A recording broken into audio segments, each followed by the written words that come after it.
នៅពេលនេះចិនបានជំរុញឲ្យប្រជាពលរដ្ឋរបស់ខ្លួនពិចារណាឡើងវិញអំពីការសិក្សាឬការធ្វើដំណើរទៅកាន់ប្រទេសជប៉ុនដោយលើកឡើងថារដ្ឋាភិបាលចិនបានបារម្ភអំពីសុវត្ថិភាពប្រជាជនខ្លួនខណៈដែលប្រទេសទាំងពីរកំពុងតែមានភាពតានតឹងផ្នែកការទូតកាន់តែខ្លាំងឡើងចិនបានផ្ញើសារព្រមានចំយ៉ាងដូចនេះបន្ទាប់ពីនាយករដ្ឋមន្ត្រីថ្មីរបស់ប្រទេសជប៉ុនគឺលោកស្រី Sanae Takaichi បានមានប្រសាសន៍នៅក្នុងកិច្ចប្រជុំសភានៅថ្ងៃទី 7 ខែវិច្ឆិកាថាជប៉ុនអាចនឹងបញ្ជូនយោធាទៅជួយតៃវ៉ាន់ដោយផ្ទាល់តែម្ដងបើដែនកោះនេះស្ថិតក្រោមការវាយប្រហារណាមួយ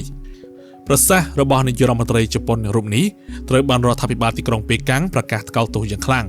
បន្ថែមពីនេះចិននិងហុងកុងបានព្រមានប្រជាជនរបស់ខ្លួនដែលចង់ធ្វើដំណើរទៅជប៉ុនថានៅពេលនេះជប៉ុនមានបទអក្រិតកើតឡើងយ៉ាងច្រើនដែលសម្ដៅធ្វើបាបលើជនជាតិចិនក្នុងនោះដែរក្រសួងអប់រំចិនបានណែនាំនិស្សិតចិននៅក្នុងប្រទេសជប៉ុនក៏ដូចជាអ្នកដែលមានគម្រោងទៅលេងប្រទេសជប៉ុនឲ្យតាមដានស្ថានភាពយ៉ាងដិតដល់និងគិតគូរជាសំខាន់ចំពោះសុវត្ថិភាពផ្ទាល់ខ្លួនរបស់ពួកគេក្នុងអំឡុងពេលនេះ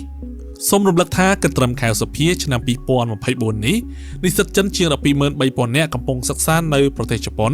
ហើយប្រជាជនហុងកុងដែលបានទៅប្រទេសជប៉ុនកាលពីឆ្នាំ 2024 មានចំនួនជាង 2.6 លាននាក់